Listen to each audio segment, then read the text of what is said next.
Good morning and welcome to NextGen New Hampshire, navigating the new business culture. I'm Ernesto Burton. I'm very excited to welcome you today. I'm the publisher of New Hampshire Business Review, and today we are going to be looking at navigating the new business culture. We all know we have seen a lot of change in all kinds of arenas over the past couple of years, and we have three amazing speakers today who are going to guide us through that change in terms of what it looks like in the business culture today, what's changing, what's new, and how they're succeeding in navigating those challenges. We are sponsored today and could not be here without these sponsors by Bank Prov, Connection, Service Credit Union, and United Healthcare. And with that, I will get straight on to the event by introducing Jeff Feingold, editor of New Hampshire Business Review, and Amanda Andrews, associate editor of New Hampshire Business Review. Jeff, Amanda, take it away. Thanks very much, Ernesto. To echo what Ernesto says, I'm really looking forward to this discussion this morning. Amanda and I had the privilege of meeting with several of the panelists about a month ago, just go through some of the details, and the discussion was really just wide-ranging and thought-provoking and very, very intelligent discussion, which is not always the case in our current society, but I think this is really something that we really will have get a lot out of. Once again, I just want to say one thing, that one of our panelists was unable to attend. That's Dan Weeks, and we will miss him. But I know the three panelists who are taking part are going to certainly give us a lot of thoughts and insights. First of all, our panelists are Ryan Barton, who's the founder and CEO of Mainstay Technologies, and there's Pandita Chan, who's executive director of City Year New Hampshire and vice president of City Year Inc. And I have to say it's a wonderful organization. And Talisha St. Mark, an attorney, shareholder at Bernstein Sure, and I just want to say I really appreciate them taking part in this. This is going to be a discussion that, as I said, I'm looking forward to, and I'm sure people in the audience are looking forward to as well. They wouldn't be here to pay attention to what we'll be doing. So with that, I'd like to introduce our associate editor, Amanda Andrews, who will guide us through the discussion. Amanda, it's all yours. Well, thank you, Jeff. Welcome, everybody. So today's panel will commence from now until about noon. And we're going to focus on topics that Ernesto had mentioned before, including challenges that the younger workforce is facing and how companies can embrace the new work culture. And we'll also be discussing how businesses can use their brand to help elevate their employees' voices when facing societal challenges such as social justice issues and mental health. We do welcome you to submit questions throughout the discussion, and there should be a little sidebar there where you can enter those, and I'll read them aloud for our speakers to address as we move forward. So I'd like to begin the conversation today by having each panelist turn on their cameras and mics and have them share a little bit about what they do within their organizations and what challenges they're seeing in today's workforce. We'll start with Ryan. Well, good morning, everybody. Nice to see you all. Or be seen, I guess it's the problem with not being in person here. I miss the times of being in person always. So I was fortunate enough to accidentally start Mainstay 18 years ago, just by being good with technology and good with people, and that was a very rare intersection. And so we're a technology services company that I have the privilege of leading with a really wonderful leadership team. We're about 80 people strong, and we are, because we're a service business, it's all about the people and the culture. And if you think of what we do is, as we serve our clients as their IT department, we're embedding staff right into their organization as an IT department. I mean, they're working with us directly. And so our culture, the feel of our staff, our training immediately has an impact on our clients.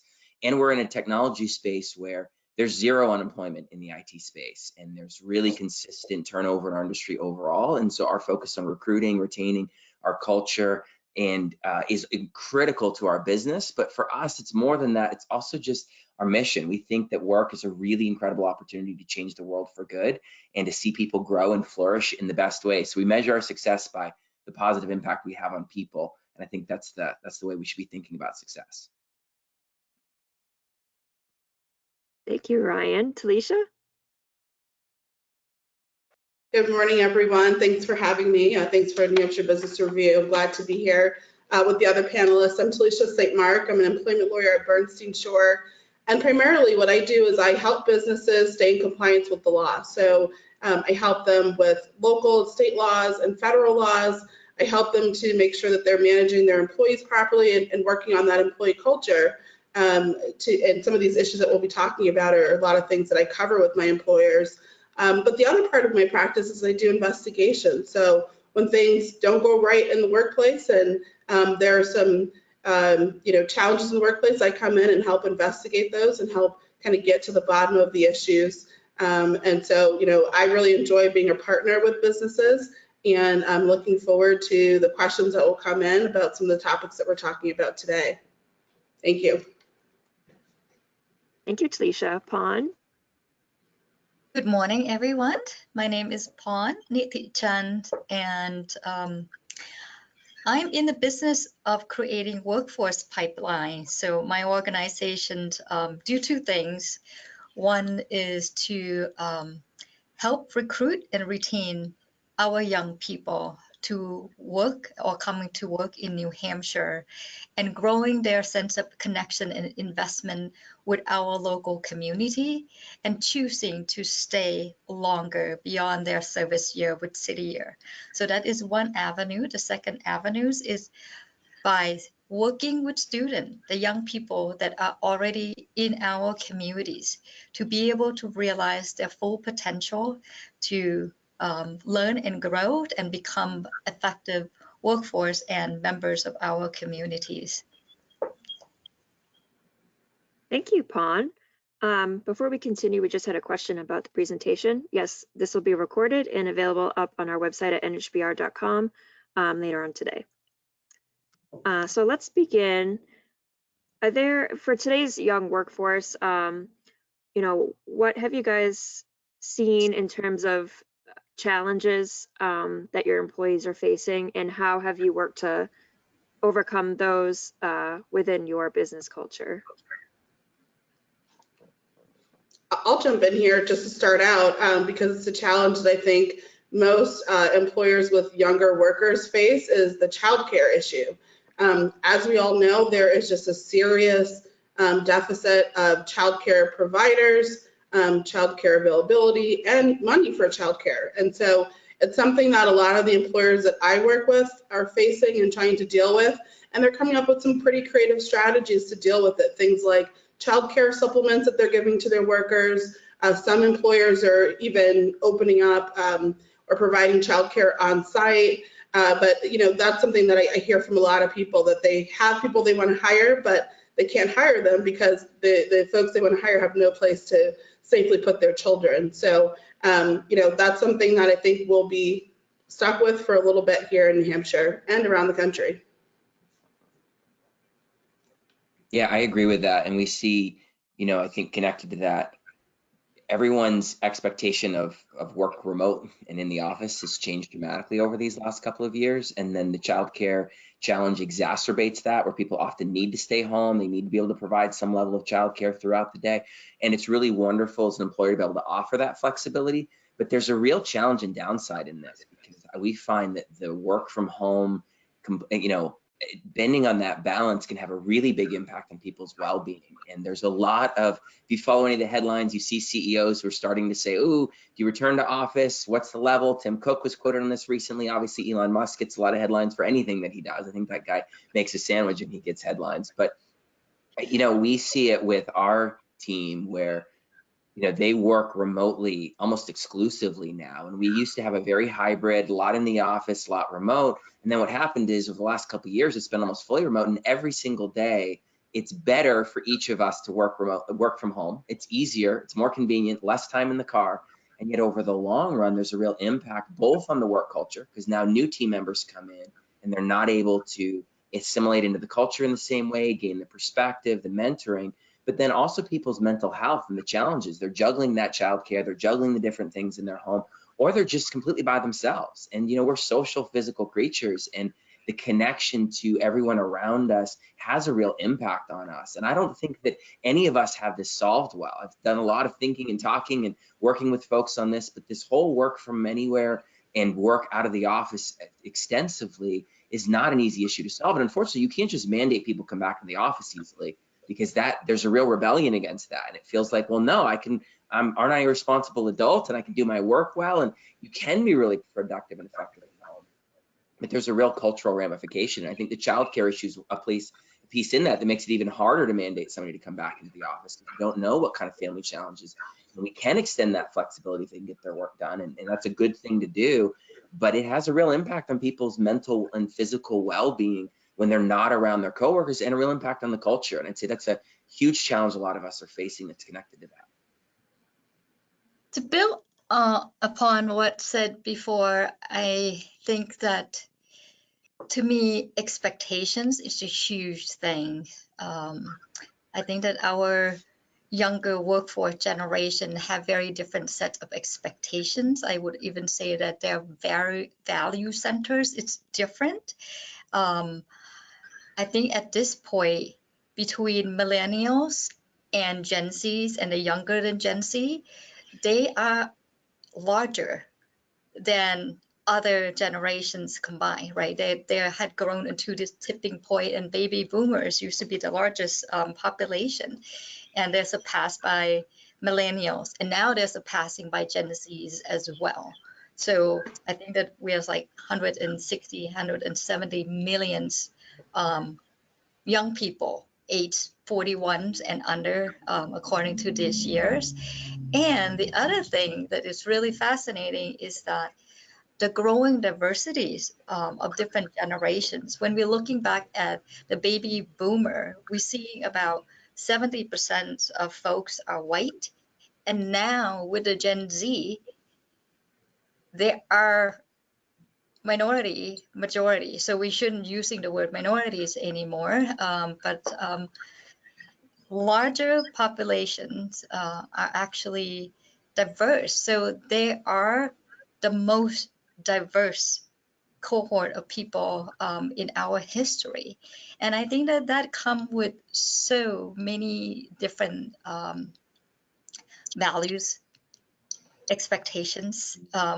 Ryan, you talk about mental health. So the way that we think about, like, older generation thinking about mental health and younger generation, what the roles that folks expecting for businesses and entities to do in that space versus, I think that the older generation, the mental health is very private. I see Jeff nodding his head, right? It even go to be like uncomfortable. If you have a therapist, goodness, like, you don't want to really admit to anybody that you're seeing a therapist because it's like something wrong with you. Versus younger generations, they talk freely. Thank goodness about their thinking around how they want to take care of themselves and how they want business places to partake in creating spaces so that they can take care of themselves. I can go on. I think that there's so many exciting and wonderful values that they carry so differently than other generations. And I'm saying this thing just to be transparent here. And yes, younger generation love transparency, even though I'm on the panel and I'm kind of saying they, them. I'm a little bit older, but I'm working very closely with younger generations. So I feel privileged to be able to speak about them again with fondness and admirations and appreciations for them. So. Thank you, Pawn. I just want to interject. We had a question from an audience member directed towards Ryan.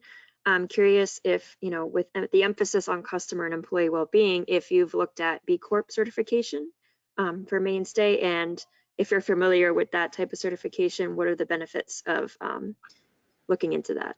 Yeah, I appreciate that. We have, and that's on our roadmap to continue to explore more deeply. I really love that B Corp is trying to say, I think what B Corp does well is help businesses to think about their overall impact, that businesses historically have unfortunately been seen just as this sort of like engine that generates profits for the shareholders. And I think we've seen a lot of societal impact from that view, a lot of personal impact from a very narrow view of business. Like, yes, we have to have mechanisms that generate value at our core to be a business, but we have so many stakeholders, and we need to have a business that furthers all of those stakeholders that we're connected to. And I think B Corp does a great job with that awareness. As we've looked into it, the first time, I mean, frankly, for us, it was just the amount of paperwork for what felt like what we were doing and was our mission versus some of the things. We didn't feel like there was a huge amount of improvement in value in what we were doing at the moment on the B Corp, but that's very much on our roadmap, because I think it's a wonderful certification get, and some of the disciplines of vendor supply and the process, but it is a bit of a lift to do it as well. And so it's a matter of timing for us. Thank you. Now, I know we've talked about how this new business culture is kind of changing. Do you guys have any tips or advice on how employers can maybe shift their current business culture to be more welcoming to the younger workforce? If there's, certain pathways that they can take to kind of get that started, or to even see what their culture is from their current employees and how they can make it an inclusive experience of creating it as a team?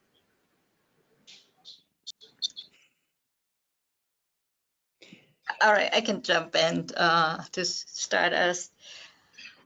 As I mentioned, that this younger workforce are very, very diverse. So I think that to recognize diversity, and I'm not talking just about race, I'm talking about diversities of thought, diversities of genders, diversities of all sort. I think that recognizing individuals' identities of your employees and creating cultures and space where younger generations feel celebrated.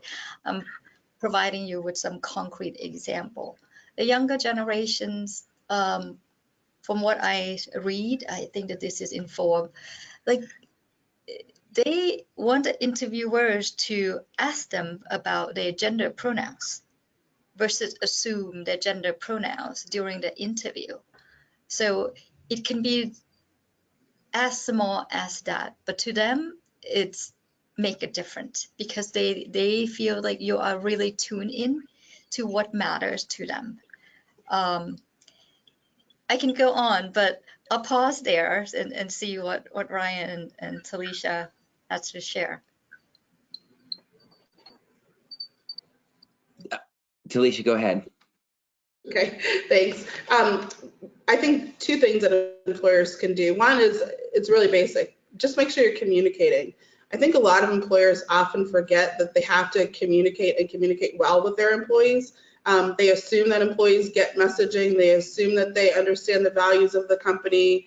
They, send flyers or do internal web posts or, whatever means of communication, and just assume that people understand what they're meaning, what they're saying. And oftentimes they don't. And a lot of these traditional value changes and other types of changes for the company get kind of mucked up because there's not really great communication. So I think that's one thing that employers can do. The second thing I think that they can do is just really make sure that your employees have a voice in the process, because particularly with younger workers, they're not, Pon talked about the culture shift. I think older workers were kind of more rank and file in terms of willing to just accept what was told to them by their employer. Well, you say, do this, we'll do it, we'll get the check, we'll go home. Younger workers are more willing to challenge and to question what they're told and what's being presented to them. So I think that they feel like they have more of a stake in the company and a stake in what they're doing, a stake in a sense of purpose and value for a business if they feel like they have a voice. So I think it's really important, you could give them a voice through things like culture surveys. You don't have to be as formal as doing a culture survey. And if you decide to do a culture survey, I suggest that you talk with a lawyer first to make sure that you're doing it and not putting yourself in a potential hole later on. But those are types of things that a way to get people's opinions and values out in the open. Talisha, your comment made me also think about when you're talking about communication, it's also clear expectations. They really want to understand from the very beginning what are expected of them. Yeah. They want to know very clearly articulated, and furthermore, they're actually very interested in hearing back from you. If these are the things that you expected of them, how am I doing against these things? They want evaluation that is clear, that is honest, and that is frequent. Like the mid-years and end of the year evaluation is not good enough. It's more frequent, clear communication. You're doing good or not. Again, I think that they really value transparency. They don't want you to beat around the bush. I think that they appreciate direct communication. And yes, they will challenge you.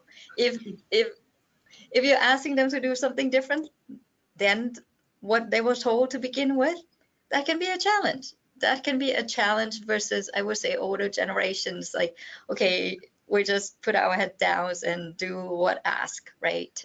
So clear expectations and frequent direct evaluations and communication on their performances.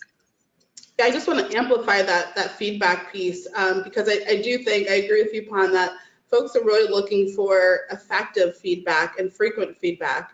And one of the things that I see oftentimes with employers that I work with is that we all kind of go back to the semi-annual and annual review that's just kind of the check boxes, or you circle 1 through 5, but it doesn't really tell an employee anything. So I think it's important to really kind of be thoughtful about how you're giving feedback, how frequently you're giving it, but also think about feedback as a tool to help you as you're going through your business if you encounter any challenges with the employee. If you have a challenge with an employee and you need to terminate, unfortunately, you're going to want to know what those reviews were saying. You're going to know what the feedback was so that you can use that to support the termination. So if you're not giving effective feedback, you may find yourself in a pickle when you're looking to terminate the employee. All right, at the risk of zooming out a little too much, I feel like this is a really big topic. And if I can just set a stage for this, and I love all that feedback that was shared.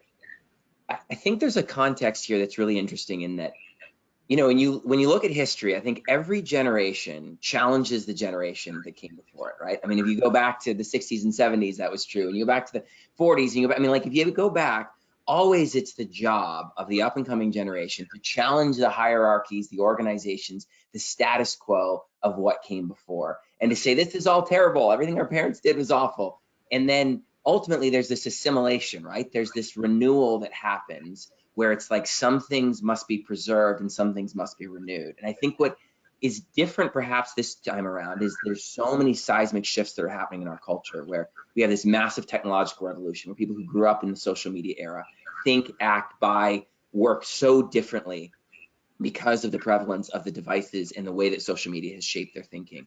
We have a massive political discord and a cultural war that's happening, where with the breakdown of civil discourse that's led to so much of what makes us great in America is this ability to discourse between different opinions.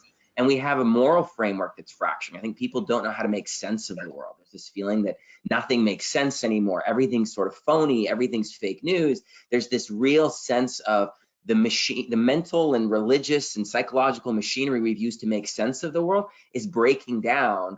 And the new generation is sort of like, we don't have this. And so I think if we think of that as a stage setting, then it's like, all right, what is good and great about the challenges of the younger generation?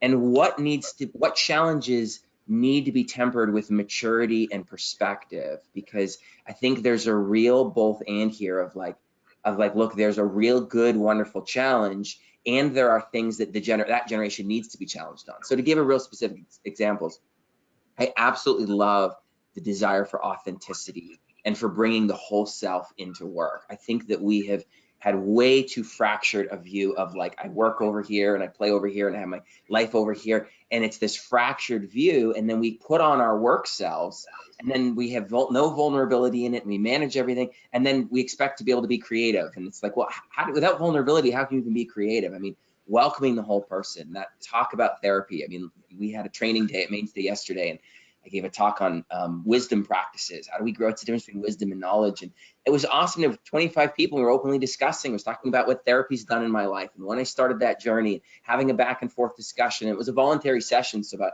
25 of the folks showed up to it. And it's amazing. It's become more and more a part of our culture as we share that vulnerability and share that, like, who are we and how does this work make you feel and what's happening. I think that is so, that authenticity, that whole being, I can't say enough about that. There's a lot about how to lead that way. On the other side, I find that sometimes that can come with my emotional problems are your problems. Like, give me the benefits, solve the problems for me, make work easy. And I'm really interested, Pon and Talisha, what you think of this. But there's this challenge that we then, I think, need to accompany that says, hey, there's support and there's welcome and there's openness. And work is about taking responsibility for yourself, for your emotions, for your life, and coming higher and tackling hard challenges. And life has so much suffering in it, and work is really hard. And so grow in grit and grind. And it's not just about a satisfaction award and everybody gets this. It's like the feedback is hard. That constant feedback is hard. It's truthful. It's pulling people up. And I feel like with this generation, there's a both and. There's an authenticity and a need to challenge as we're doing that, and to say, no, work is a place of high performance. It's care and performance married. And in that challenge, I find that it's the best truth, but it's a big deal. All right, that's a lot. I just shared a lot. Pon and Talisha, I'm really curious your thoughts on that. Oh, I appreciate it. And Ryan, I agree with you, right? That like different generations. And again, I want to also acknowledge that when we're talking about the generations, and it's grouping people together based on when they were born, and each individuals are individuals, Yes. and sometimes Yes. Thank you. it's Everyone has their story, their uniqueness, and we're Exactly. talking with very crude trends in a That's a conversation. good measure to mention that, because it's real. 100%. But there's something to be said about different generation, but then different generation agings, right? So the progressions as we age as a cohort. All that being said, I think that these combinations of millennials and Gen Z and the younger Gen Z, and the size and the difference, both technology and diversity, bring something unique. I think that it's creating, and one of the uniqueness to me is the swiftness of change. We have the Gen Z who grow up with the main way of communicating and connecting through cell phone. It's on their hands, it's on their bodies at all times, and it's like 100% like around the clock connectivities, in which the prior generation never really quite experienced that. So what comes with that is expediency. It's a overload with connectivities and change and innovation. So I think that it's pushing the speed of change. And I think this is like one of the most exciting, and in some way kind of nerve-wracking as well, right? Because you're talking about the balance of, I'm not sure you use the word growth and maturities or something, but it's a balance of embracing and also supporting their growth at the same time. And how you finding that balance there. Yeah.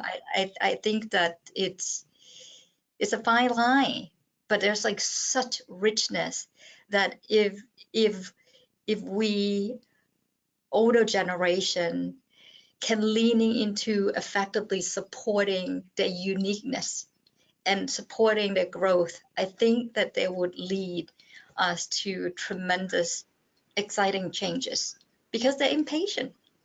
Like one of the hardest thing in the workplace that I seen is that nothing is good enough, and they want change yesterday, and they would ask more because nothing is good enough. And they're not wrong about a lot of things that are not good enough, in my opinion, but it's not realistic to change that fast.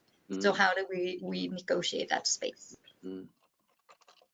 As I listen to both of your comments, the word that just keeps coming to my mind is accountability, and just the changing definition or changing concept of what accountability means, because I think workers are looking for accountability from employers in the kind of mental health, bringing my whole life into the workspace, but also employers are trying to figure out, okay, if we do all these things for you, if we're supporting you in these new and creative ways, if we're trying to meet your diverse needs, we also need from you accountability, as you were saying, Ryan, and doing the work and doing it well, and being there and showing up. And I think that part of the issue sometimes is that there's a clash in what accountability means between the employer or the manager and the workforce.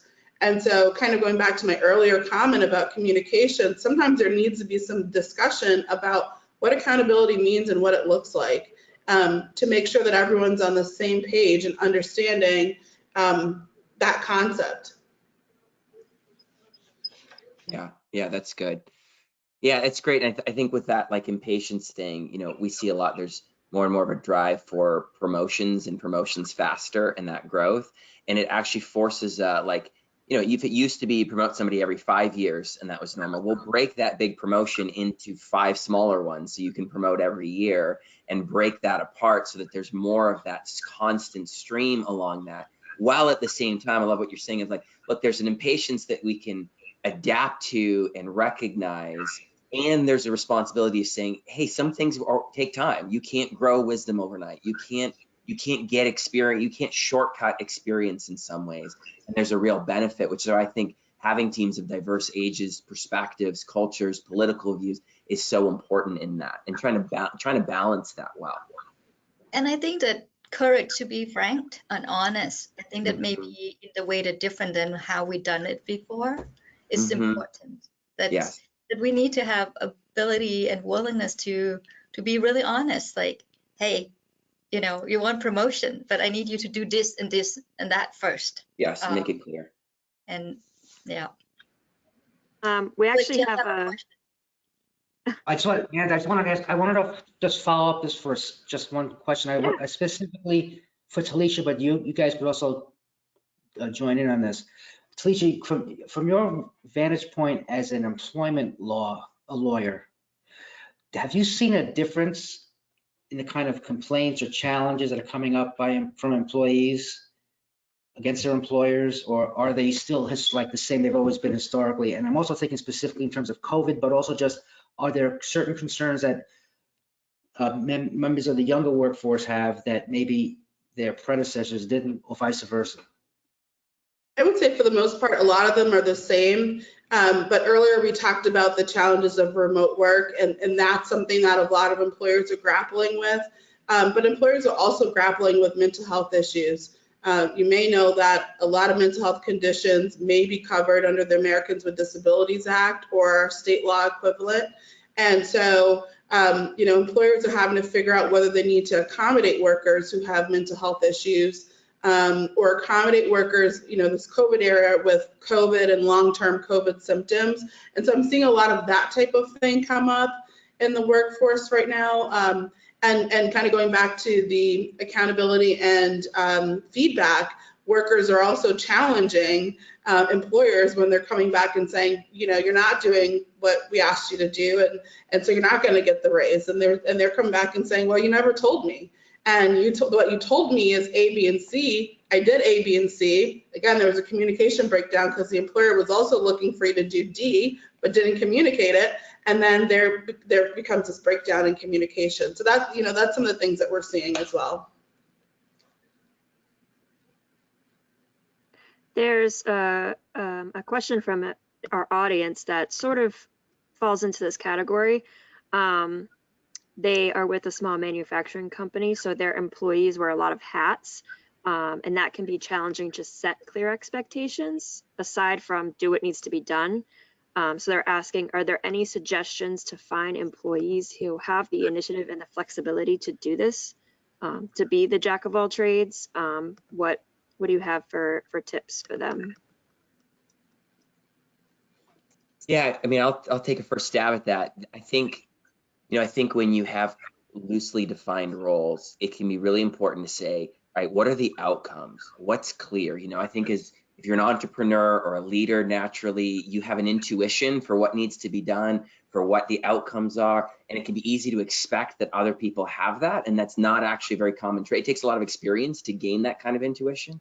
And so I think if there's a role that you can't, first I would say, do what you can to define those roles, because clarity is kindness, as Brene Brown says. And the more clear you can be, the kinder and the better everything works. But at least get really clear on the outcomes. How do you see the success? What's the difference between phenomenal and just okay? And then really think about what are the innate kind of traits of the person? What kind of person gravitates towards the behaviors that you need for those outcomes? And then how do you recognize that person? What kind of interview questions are helpful? What person do you have on your team, and what are they like? What other kinds of things are they into? Where could you find them? What kinds of communities or places, or can you hire from other places? We hire a lot of folks who are brand new to IT. We're always interested in, like, oh, you managed a McDonald's, like, cool, there's a responsibility there. There's a lot of things that we really like that's in that. Or somebody who like has a lot of like discipline, where they're able to get there and get on time and embrace the hard work, and they're able to learn and grow. And we know we need people who can learn quickly. So even if their work hasn't, where can you look in other areas of life where they've learned quickly? And so if it's a jack of all trades, it's like, well, find that person who's done construction or whatever. Like you got to think less about job skills, in my opinion, and more about the innate behaviors and how to recognize them, and then you train the job skills. In the space of management, I think that even if you need employees to do multiple things, communicating that from the start and saying that here's 10% of your job going to be this thing, and another 5% going to be that thing. The rest of it is going to be whatever needed to be done. And your success will be measured by how flexible you are with doing all these things and doing those two things. So whatever it is, I think that they're able to live with that gray space, so long that they know that they're going to be living in gray space. And you have to tell them that it's going to be 60% gray space, versus they don't know anything and they don't have a frame of reference that it's clear from the start for them. Yeah, and I think if you have that, you can advertise it in interesting ways. One of the things that we found is that when you have a job like that, I like what you're saying, Pawn, about what you can outline and what's flexible, but then you say, okay, here's the flexibility. Really think about the person that resonates and write a job ad that resonates for the person. I am so tired of seeing job ads that look like job descriptions that are like copy and paste. Here's your duties. No one wants to sign up for duties. They want to sign up for mission, for career. They want to sign up for a place of belonging and growth. Like, work is the thing that we do. We spend more waking hours in our lives working than any other single activity. 100,000 hours of our life working, huge part. We want something that's calling us out, that says, hey, I see you. You can do this thing. Let's go together. How do you write a job ad like that? How do you say, if you're a person who loves this and this and this, boy, do we have a place for you, and you are going to love working here. And then you push that out and you say, hey, everyone who's looking for this, who resonates, but learn to communicate that. Work with the best writer that you can and communicate with something that resonates, and then test it. Go to the people that you know are your ideal person and say, does this resonate with you? We always look at how many people with Mainstay say, this job ad leapt off the page for me. Like, I was going through the job board, saw this one, and it was like, I had to apply. That's what we want. We know we have resonance with our kind of person, and we can do that. And on that note, the research shows that these younger generation would opt to get paid less for the job that they enjoy, and they would opt to get paid less for the work environment in which they feel belong, they feel that they're valued. So the corporate and company culture is way more important in a very different ways than for the younger generations than it ever before. And I'm sorry, Amanda, we don't let you get to your next question. I'm just going to add that, like, this is where I think we have such an opportunity as leaders to be disciplined, skilled business leaders and lead with empathy. When you can put yourself in someone's shoes, have that empathy, understand what they value, what they care about, we can build dynamic organizations that are places of care that can adapt to the mental health challenges and call people into greater wellness and have a place of belonging and performance. When we can combine that and really have that empathy, and even finding the right talent, it's like, well, Can you put yourself in their shoes and lead with empathy and care and consideration for people? That is attractive. I think that's attractive across the board. I think it's just certainly this next generation is pushing that more. But I think all of us want to feel known and cared for. Yeah, and Melissa in the chat just kind of echoed that by saying that her company communicates purpose during the interview process and that it's really resonated with the new generation. So I think that's, love to hear it. I think that's really great. Yeah, it just has to be authentic. Like communicate a purpose, but make sure it's an authentic purpose. If your real purpose is to make the private equity owners as much money as possible and everything else is disposable, you gotta be really careful about what you communicate. Your purpose along the way can be, hey, I want to help you to make as much money or further, but don't confuse it. There's a lot of this like, hey, we're gonna take this missional purpose language and like we're gonna use it so we can increase retention. It's like, no, that's not your mission. Like that retention's in service to something else. Like what's it in service to? That's the real mission that you have. And so I think you want to make sure you have an authentic mission that your ownership, your leadership is in line with. That's where nonprofits have an incredible opportunity to tell the story. I always get frustrated when nonprofits do this amazing thing and then the boring job ads, normal interviews. It's like, no, like communicate with this purpose, but businesses do too. I mean, we get to be the backbones of society and create employment. I mean, like and help people to grow. I mean, our lives change through work. It's an incredible opportunity. Yeah.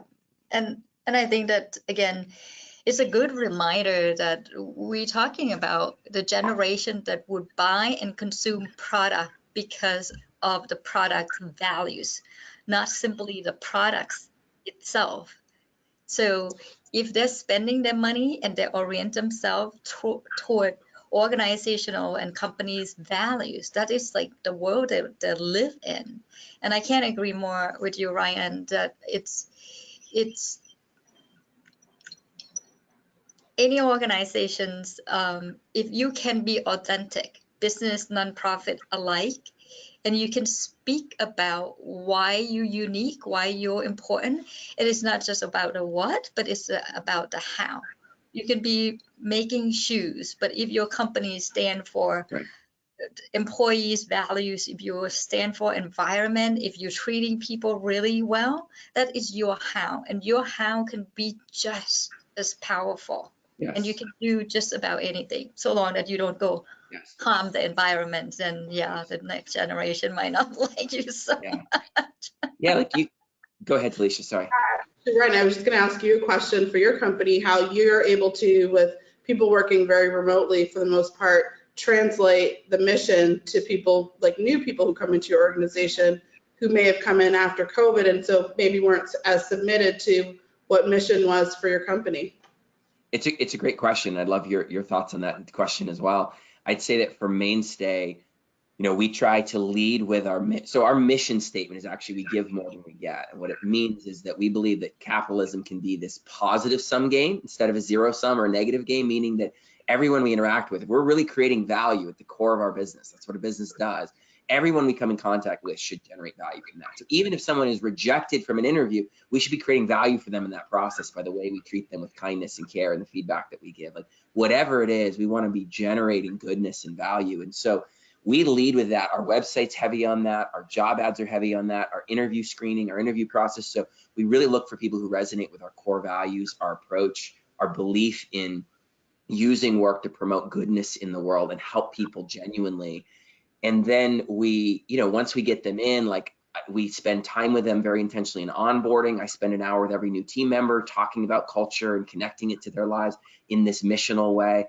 And then we, I think culture is the way things are done, the way decisions are made, the way people are treated. And so we try to bake that in. And we're fortunate. Just yesterday, we celebrated our first 2 employees, or team members, we call them, their 15-year anniversary. That was 15 years ago. We went from a solo to a team, and they're around building that into the culture so that we make decisions by it, we promote on it, we reward on it.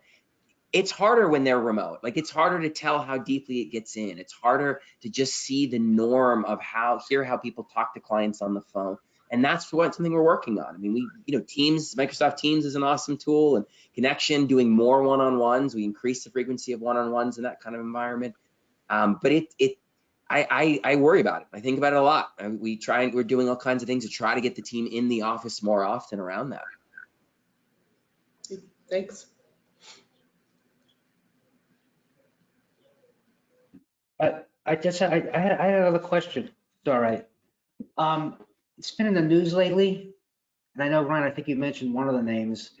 You know, there's a couple of people who are like the smartest guys in the room, and that's one of them's Elon Musk of Tesla, and another one is Jamie Dimon, who's the head of JP Morgan Chase. And they have got a lot of press lately about insisting on their employees Yes. working in the office. They have to do it. And the interesting thing is that certainly when it comes to JP Morgan Chase, there are other competitors. And I think one of them is Goldman Sachs, which is not exactly a revolutionary company when you think of it. They're saying, no, they want to have their employees working remotely. Do you think that that's like some kind of a decision that is going to have like a long-term consequence for a company like JP Morgan Chase, or because they're so gigantic, it's not going to make a difference? I mean, I'm just kind of curious if any of you have that thought about what's driving this when you're having this conversation. And I've heard it many other times talking to other people and going and hearing other discussions that, you know, especially younger generation, but even just the entire workforce now is just not as eager to go in the office regularly, and or like, you know, very often, you know, let's say, you know, more maybe a couple days a week. So what does that say about those organizations? Is that like kind of putting out a sign to certain people in the workforce saying don't work here? I mean, I'm just wondering. I think with organizations that are where finding workers are maybe a little bit less competitive, so like those large financial services organizations, you can do something like that because you're probably not having as much of a challenge of finding people to come fill the spot. But for organizations that are fighting with every other tech company, every other law firm, every other business, I just don't think that that's a workable solution to require people to come in if other employers are offering the benefit of remote work, because you're not listening to what the workers are seeking. And so I think, as Pon mentioned, people are willing to go work for less money to be in the atmosphere that they want to be in. So I just think that, you know, a company that has the option of a bigger pond probably doesn't need to worry about that as much. So I think about this topic a lot. We talk about this a lot as a leadership team. We talk with clients to give a webinar on this. I think that the first place to start is thinking about the business model of the company, all right? Tesla makes vehicles. You have a lot of people who can't work remotely when you are on an assembly, you know, you are in a manufacturing plant, and then you want your engineers, your designers connected to the thing that they're creating. And I think that there's a special added need to have people on site working effectively together when you have that kind of environment. Or if you have a creative environment like Pixar, and it's like you're in there in these creative environments working together. I mean, what's isn't the reporter's bullpen part of what makes journalism? I mean, I would turn this back to you, but like, isn't there something special about journalism in the bullpen and writing together and being together? And I think every business model is different. Now, I completely agree with Talisha that for most of us, if we make that call, like recruiting challenge goes up massively. I mean, the recruiting statistics are very, very clear. People prioritize remote work. You have a lot more options with that. And I feel really bad about just telling my workforce, mandating my team to come into the office if they don't want to. But I think that in the short term, there's major consequences bringing people back. But the companies who are going fully remote, I worry about the long-term consequences. I think there are so many things taken for granted where this is one of those, where are you going to take your pain? Are you going to take it now, or are you going to take it later over the long term? And which pain is easier to absorb and how? And like for Mainstay, we're trying to balance that and say, all right, we're going to keep enough of an office culture that we can try to have our cake and eat it too. But like, I really respect the courage. It takes a lot more courage to say, come back into the office, because there's things happening in person that aren't happening remotely. And I'm the tech company, and like, look, you can do the work. Like, there's no technological or cybersecurity reason you can't have people all over the place. I'll make that really clear. I think it's really about culture and mentoring in your business and the business model and how to try to balance that. Pon, you were about to say something. Sorry. Yes. I think the word balance, your last word, Ray, is the key. I think that after 2+ years of COVID, we're going to see maybe a little bit slower. Younger generations going to appreciate opportunity to be in person, because a lot of their growing up experience is so impacted by some of these key challenges. And I think that there's a lot of gain to be had for them to be in proximities with others. And I think that we're going to see the shift kind of moving backward, but not where we were. I think that it's moving back with flexibility. So it is a marriage of the two of what did we learn from our remote times with 2 years of COVID? What are the really awesome flexibilities and the benefit of the remote? And also going back to like, what are the things that are really important that cannot be accomplished and achieved without being together in person, and being really smart about picking and choosing. Yeah, and some practical examples, like what we do at Mainstay, like we will not hire out of state, like remote workforce at this point, because we're not confident we can get them into the culture and the mission with a complete remote onboarding and a complete remote. But if a Mainstay team member who's doing a great job wants to move out of state, then we're fine with that, because there's enough integration and connection and onboarding that's already happened. We have a couple and it's working out fantastically. And so that flexibility is great, but that intentionality around it, and we will say, hey, you can be remote for all kinds of work, but when we do team meetings, come together. We just had the whole company together all day yesterday and being in person. And I was like, okay, everybody, remember, see how good this feels? Let's choose to be in the office voluntarily more often and try to teach that behavior. Yep. We had a question in the chat that, what are your thoughts on bringing mental wellness events to the company? And if you have any suggestions on how to integrate that successfully and perhaps even legally on Talisha's side, because of course mental health is important, but is it, bringing events to the workplace that are situated around these challenges, if you guys have suggestions? Well, I can jump in. I think that what most important, it's making it known and clear that your entity recognize the importance of mental health, and have that reflect in your policies in terms of individual times off, how is that exist. So I think that is important in both the policies and cultures of articulations, and no taboo is not like, oh, it's over there. And when it comes to activities that was asked specifically, I'm wondering about broadening the topic to have it be more comprehensive. So it's a self-care fair. And there's a different ways that you can care for yourself, inviting or bringing in resources from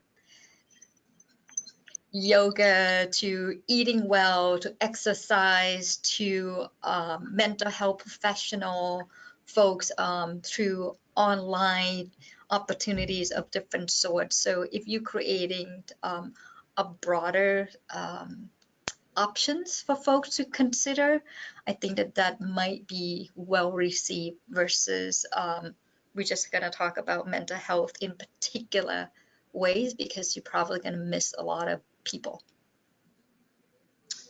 I agree. At our company, we did exactly that through our fully remote period of COVID. Right now, we're back in hybrid.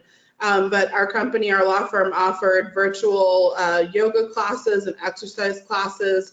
There were mindfulness seminars and just a lot of other lunchtime, kind of really quick things that you could go to work on your overall well-being, and not specifically just mental health. Because although this generation has opened up their minds about mental health and what that means, there's still some taboo around it, and you still have older generations in your workforce who are not as open to talking about specifically mental health in the workplace. And so kind of phrasing it as well-being, well-living really, I think, was impactful in our workplace, and they were well attended by folks, and people really enjoyed taking a break and, you know, learning how to do some yoga pose or something during lunch. That's great. I like that a lot. A couple things that we've done just practically is adding a benefit around meditation apps and training. There's this awesome app called Healthy Gamer. There's one Insight Timer where we've just made it both something that Mainstay will pay for, but also try to integrate it into our ongoing management stream where it's natural to say, like, how's the stress level? How's your management around the anxiety with work? And then, hey, here's some tools, and making it very low key. Like, this is just a normal tool, but making everything really optional. And so, you know, like, hey, this is just there for you if you want, making sure there's good therapy benefits.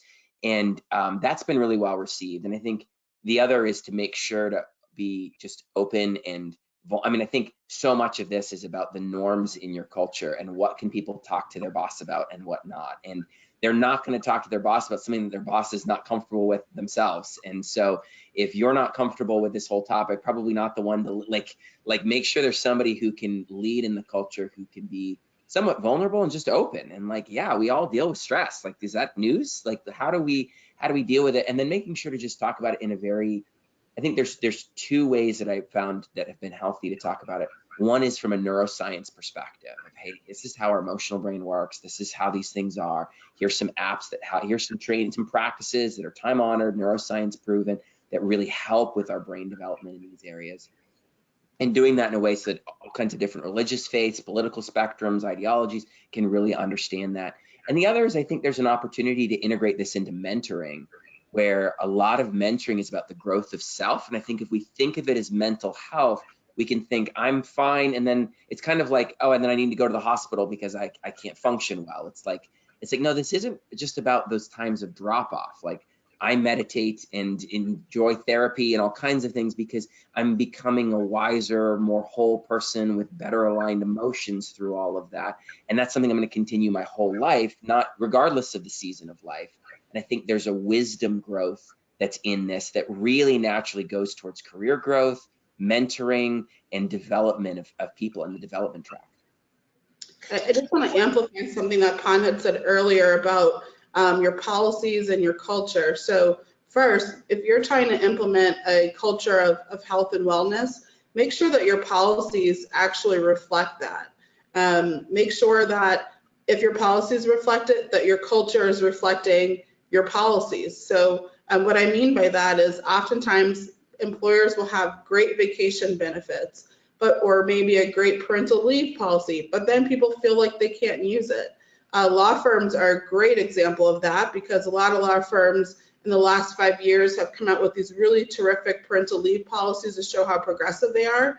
But then they found that a lot of lawyers don't use the full benefits because they feel like they can't, because the other pressure of a law firm is that you need to be there to progress your career. And so you really have to be mindful about how you communicate your policies and your values to people to say, listen, we're giving you vacation time, we're giving you this leave, we're giving you whatever the policy is, and we actually want you to use it. And you're not going to be penalized when you use it. You're not going to have a setback in your career. You're not going to miss out on the big projects or whatever the opportunity is. But you have to be authentic about it so people can truly believe it and take the rest and wellness that you're offering to them. I think any of this. Oh, sorry, Pon, go ahead. I appreciate the point that you make, and I would push it like even a little bit further, and connecting back to Ryan's comment about management, right? It's actually using the coaching of the manager to saying that, how many vacation times? Like, are you scheduling your vacation time? It's important that you're taking time off. That is entirely different practice than you're entitled to days off, but nobody taking day off. Yes. And the other part that it made me think about when it comes to like mental health, it's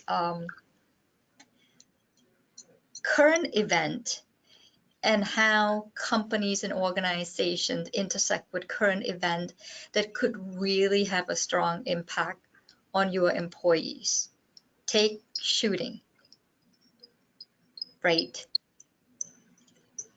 Whose are the parents that imagining what it's like if my child no longer living just through an act of going to school? What kind of acknowledgement, what kind of space you as a business entity make for those current events that could be really, really difficult for some individuals for whatever. So those are another, I think that is important point that I had seen employees really appreciate it when organization making space to both acknowledge and also creating flexibilities to meet their needs that arrive. For our organization, City is actually adding COVID days into our days off of people, families, parents in particular, people getting sick. So it's like, it's not going to take out of your regular sick days or your regular vacation time because family have increased needs. So that is another example of the policy that really reflect our concerns and care for employees. And I like Brian's word of compassions and empathies and kindness, right? It's like really putting ourselves in employee shoes and see what they really need to stay well. Yeah, I love that. And I think like Talisha and Pon, both of your points about like what's normal and what's allowed in the workplace is so like you got to start with the policies and then make sure the policies do it, but then carry it into what's actually normal and what kind of conversations are welcome. So let me make a big plug for, I believe very much that all of this starts with the leadership team. And that if you want to make cultural change in any of these areas, it's all about the leadership team. And it's about what do those people embody? What do they allow? What kind of vacations do they take? Did they take the parental leave when they have a kid? Are they comfortable with these kinds of conversations? Because otherwise you can end up with this disconnect that feels very inauthentic, where it's like HR puts out a kind notice about the shooting, but nobody feels comfortable talking to their boss about the shooting. That creates this feeling of inauthenticity versus, hey, how do we create this culture where this is about mental health, this is about the policies, this is about everything that we're talking about, really making sure that the leaders embody it because they set the tone for what's normal. And I think that's what allows all of these things to happen and be authentic. That's so true. I agree with you, Ryan. I think that leadership have so much responsibilities and opportunities to impact employees. And I think that it's so vital also for entities to create meaningful mechanism for all voices to be able to bring things up, because why not catch everything at the leadership level? But if something really relevant and important for employees, so be it at the very entry level, how to elevate their voice up in a timely ways, in the way that's fluid, that the leadership can be timely with their response or their actions. Again, the younger generation, they move really fast and they want to see things happen right away. So I think that that's just as important for the organization to create. I'm trying to think about concrete example. Like they know that if something come up, they can go to the supervisor. If supervisors are not available, they know that they have the permission because the organizations allow emergencies. So important thing to elevate automatically to the boss's boss if the boss is not available, or if something's so big that they can go directly to you, Ryan, and they know that that you welcoming them doing so. I love that. I think as an organization scales, it has to get more formal, like you're saying. Like we have ask a question that's totally anonymous that comes just directly to me, that's completely anonymous, that people can use anytime, and then before staff meetings, and then listening sessions, and then skip levels, and then the one-on-ones, and then the people team integration. But I think as we grow, it's like even more and more of those formal processes that allow somebody to say, hey, this is a big issue. This is really impacting me and I don't feel heard, because we need to hear and then be able to respond in whatever the wisest way is. Felicia, were you going to say something? Yeah, I was just going to say, I think when you're thinking about the message from the top down, it's really important to, when you think of leaders and who your leaders are, to not just think of your C-suite or your manager, your top line managers or anything like that, but to also think of your, I call them the lower level managers who are actually dealing with people every single day, because those are the ones who are actually going to get the question, the concern. They're going to see the issue pop up right away. And sometimes we forget to train those managers and provide them with current training. And so I really encourage all of you to make sure that you're keeping your managers up to date on current issues, current things, and your policy changes, any cultural change or messages, communications that you need to give to employees, and make sure they understand how to communicate that in the way that you want them to communicate it. So the messages are clear, the policies are clear, the initiatives are clear. From top up down to the bottom. I think I'm sorry, Pon, you can go ahead. Adding layers to what being said, right, is the diversity, and I think that the formal mechanisms or layers within the organization, your supervisors, and such. What are informal mechanisms within your organization that allow people to be able to connect with people that they're more comfortable in a meaningful way and acceptable ways? Because again, we're talking about the younger generations are much more diverse. So some topic, gender related, maybe as a woman, I'm not so comfortable talking to Ryan about it, and I want to be able to go to Talisha. So how do we build those opportunities within the organization? It does not have to be complex, but it needs to be articulated. And I think that is important for the younger generations to understand that they have choices in the matter. Yeah, I definitely think that's really important. And this kind of leads into my next question of, we're building these frameworks around a lot of these social issues, even just, religious holidays and voting, or, how can companies avoid forcing their employees into like moral situations they might not agree with? How do they have that like company-wide conversation about their positions on certain issues? And how can they make that a more holistic experience for employees rather than just saying this travesty happened and we're going to put out this statement without saying anything? What's the responsibility that businesses have? That's a great question. I think certainly I think that businesses can put out all these messages that are reflective of things happening in the community. But I think one thing to think about is, we talked about this earlier, the authenticity of the message. But when you're trickling it down internally, just make sure that you understand that everyone in your workforce may not agree with your position, and that's okay. But what you want to do, I think, from a legal standpoint, is making sure that you're not creating division within your workplace where people are feeling like they're being harassed because their thoughts are different than maybe the mainstream thoughts of your company. So while you certainly can put out, for example, with the George Floyd shooting, there were many businesses who put out these racial equity statements or statements in support against racial violence.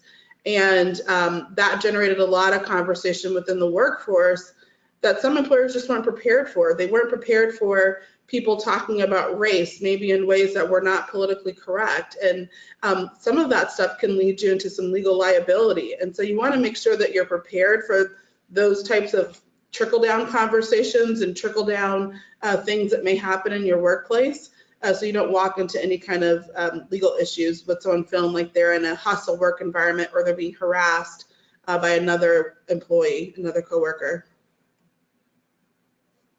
To me, I also think that anytime you issue a statement publicly, you must also have conversation internally. It cannot be done in just one direction. And to be able to address all the things that Talisha just mentioned, what is our stance, what is our practice, what does it mean within our own organization, and also what does it mean when we making this statement to the public. I think that the clarities of what all those things means internally, particularly before it going out externally, is quite vital. Yeah, it's a big question. I mean, I'll start back with, I think there was a couple of questions that I heard in what you asked, Amanda, and one of them being, sort of internal care, the holidays, the way people see, and how do we create a space of belonging across diversity of ideologies, thinking, backgrounds, race, all of that. And I think again, it starts with empathy and just understanding that everyone has their own story and it's a different perspective. And how do we listen to that well? And how do we create the flexibility so that we are inclined to do the things that people feel safe at work and they feel safe voicing it? And if somebody has a differing opinion, are they met with respect and with listen, or are they dismissed? And I think creating work as a space for that is really important. When I think it comes to some of the broader statements, I mean, certainly business leaders today have a pressure because of some of the cultural stresses that we're under in our country today. And I think that there is a greater degree of needing to be aware of how those stresses impact people, how that's going to impact work, impact the business. I mean, there's some cracks that are happening that puts more pressure on business leaders to, like you say, be prepared for how are we going to handle something that we've never handled before. Like, we've been in business for 50 years and never seen this. Like, okay, what do you do in that situation? And how do you get ahead of these, of at least creating a framework for respectful, kind, considerate listening and discussing? And then what's the right appropriate level of communication in the business internally and externally on these kinds of things? Like, what's your involvement and your connection to it for what makes sense and that scales well over time? And sometimes trying to figure out what makes sense means that you need to go back and maybe talk with your employees before you put something out. Yes. A concrete example is I had a business who wanted to support Pride and Pride events last year, and they sent out this internal communication encouraging everyone to go to Pride parades that were happening in that area. And then they got some pretty strong negative feedback from employees who identified as LGBTQ plus because they felt like the communication was encouraging people to be voyeurs as opposed to encouraging people to go out and support Pride causes and Pride events. And so it was really just the messaging, and it wasn't the intent of the company, but that wasn't really the most effective way of how they could have supported their employees who identified in those ways and who supported that community. And so sometimes it really just takes something as simple as just figuring out from folks, how can we best support this cause, this message, and what makes sense for our community to do to impact the greater community.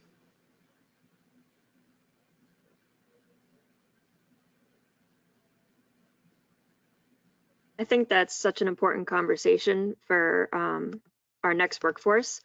And because it's, a lot of the generations prior in decades didn't have a lot of these challenges that we've had to face today.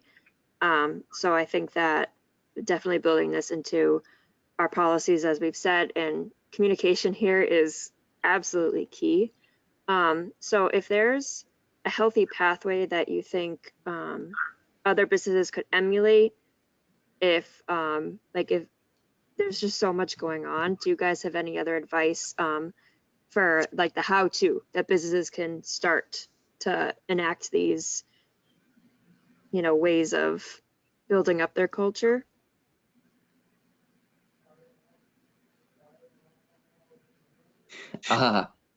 This is a really tough issue because there's a building up of the culture, but there's also, I think, a recognition that our country, we have a lot of divisiveness, and there are issues where we can agree that an issue is wrong, but there's a challenge on how do you fix it? What do you do about this? There's a lot of political, a lot of the issues that can be talked about, like take vaccines, end up getting politicized. And it's like, we're not just talking about a public health thing, we're talking about political ideologies, and what's the responsibility for a business in that conversation when you want to have a diversity of political party and opinion in your company, and you want to be able to welcome, and if you're not directly involved in the vaccine deal, what's the right responsibility? It's a really difficult question for business leaders, and to say, how do we pilot through these turbulent times, and what do we speak on? And I think it's important to recognize that as a business, we're always making moral decisions. We're always taking moral stances.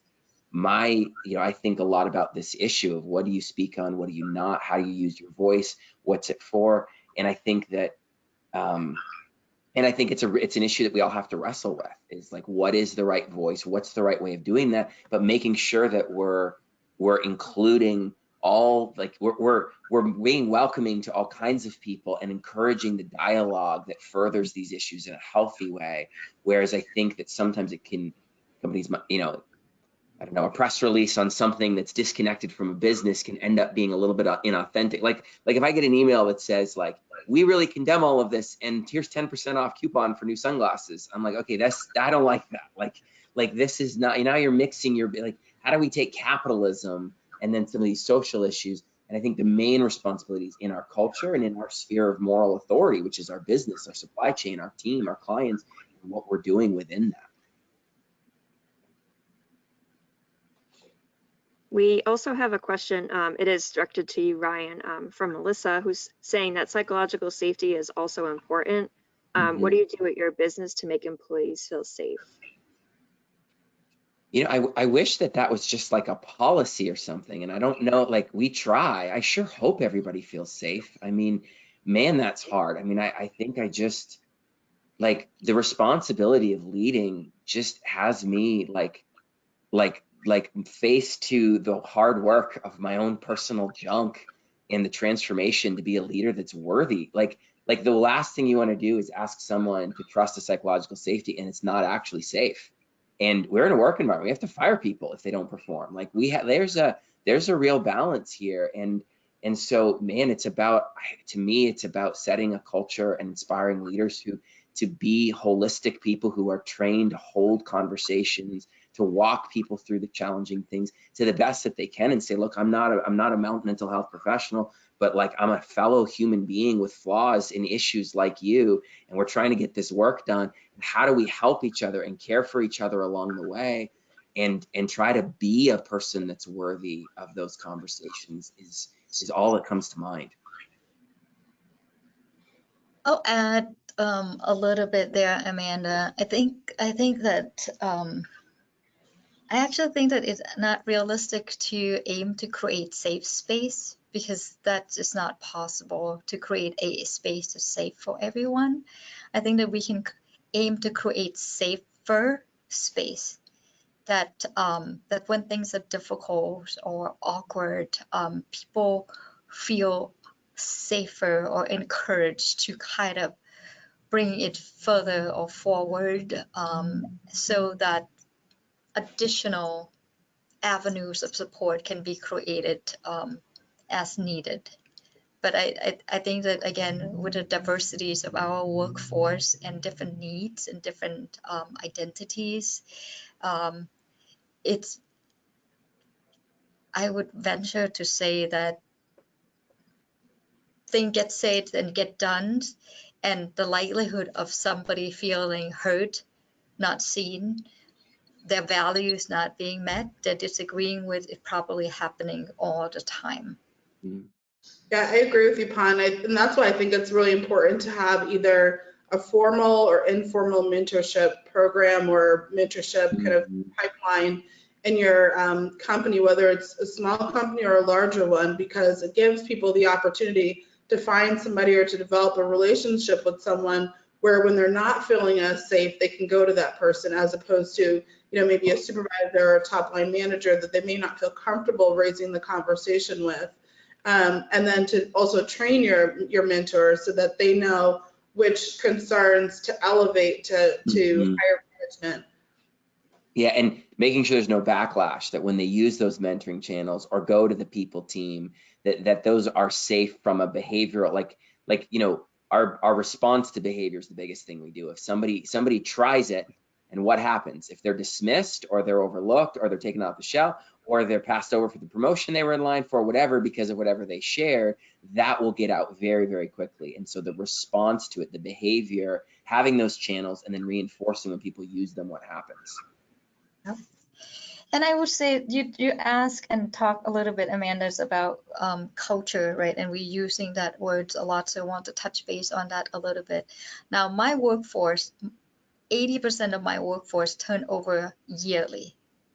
So I need to train people very quickly and need my people to be effective in their work and be in compliance, because we also work with students. So being in compliance is critical. So a lot of expectations, and in very short time, we have just about like 3 months of trainings for these young people that we work with.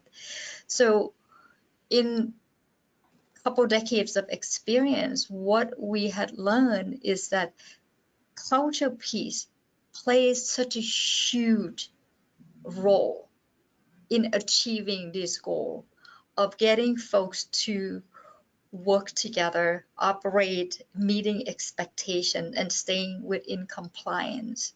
So on that note of culture, how do you build it? How do you maintain it? How do you to make the culture effective?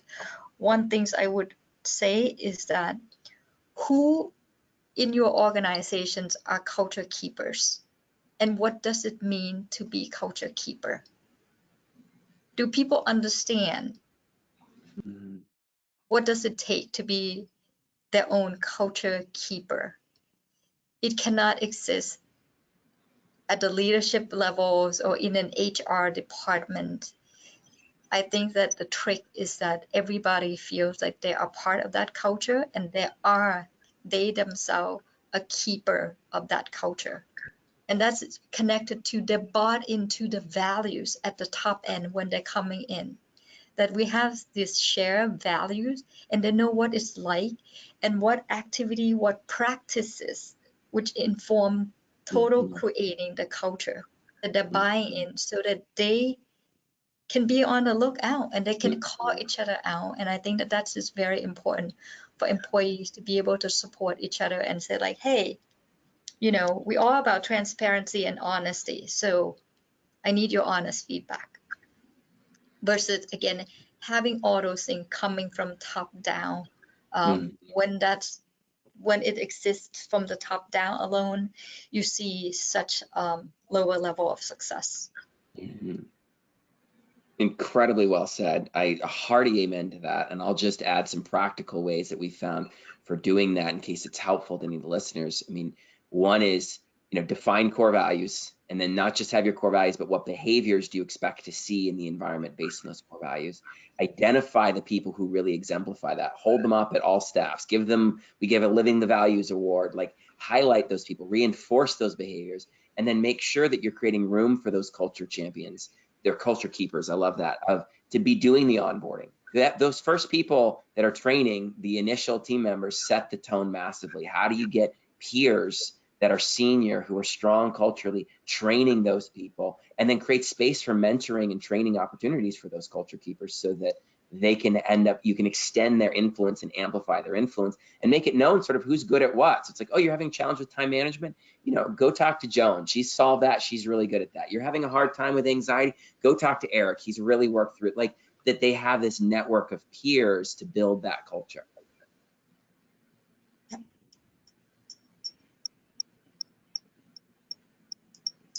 And I also want to share a comment that an audience member shared, saying when addressing the components of the social group dynamics within your company, there's a resource called SCARF from the Neuro Leadership Institute, which stands for Status, Certainty, Autonomy, and Relatedness and Fairness. And also David Rock's book, Your Brain at Work, explores these concepts. So thank you, Alex, for sharing those resources with us, if anybody's interested in learning more. We use SCARF and it's a great tool. And Brian mentioned the app. Another good app is 10% Happier. Check that out. And it looks like we're close to time, so I think I'm going to turn this back over to Jeff if you have any last remarks, and then we can follow up with Ernesto for our last goodbyes. Great. Thanks so much, Amanda, for putting together this great discussion. I think this has been really even better than I thought it was going to be, and that was pretty high standards, I have to say. But you guys really came up with many, many thought-provoking ideas, and I know that our audience will be taking many of them back to the workplace or home where they're doing their work to consider these things, because it really, what strikes me is that this has been an evolution in the workplace has been going on for a while. And unfortunately, a lot of New Hampshire employers were kind of caught off guard by this and are now trying to catch up with what's going on with the workforce, the issues in their workforce. So this, I really, it makes me realize how much work a lot of businesses do have to do, but it also makes me appreciate the ones that already have done it. And there's a lot of lessons to be learned from them. So anyway, I would like to thank you both, all three of you and Amanda, for giving us this discussion, to come and letting us hear your insights and thoughts. Anyway, that was Talisha St. Mark of Bernstein Shore, Porn Nitachan of City Year, New Hampshire, and Ryan Barton of Main State Technologies. And we really appreciate it. And if Ernesto's still there, we'd be more than happy to hear your closing thoughts. Of course I'm still here. I wouldn't have missed any of that. That was brilliant. Can everybody hear me? Excellent, great. Well, that was truly brilliant. And I'll tell you, so useful to me. I know that that's all of those things, and Jeff and Amanda know this, all of those things that you talked about are things that we're navigating within our own business here at New Hampshire Business Review and McLean Communications and Yankee Publishing more broadly. So it was super useful. Also, Insight Timer. I think, Ryan, was that you who said Insight Timer? 12 minutes a morning for me, every single morning. One of those things that keeps you, moving forward clear-headedly, hopefully, some days. Anyway, I want to thank everybody who attended. I want to thank our speakers. You guys were brilliant. Thanks to Jeff and Amanda, and thank you to our sponsors, Bank Prov, Connection, Service Credit Union, United Healthcare. We value so much their willingness to help us bring this amazing content to our readers, our viewers, our listeners, however you're tuning in. And so thank you all, and have an absolutely fantastic rest of your day.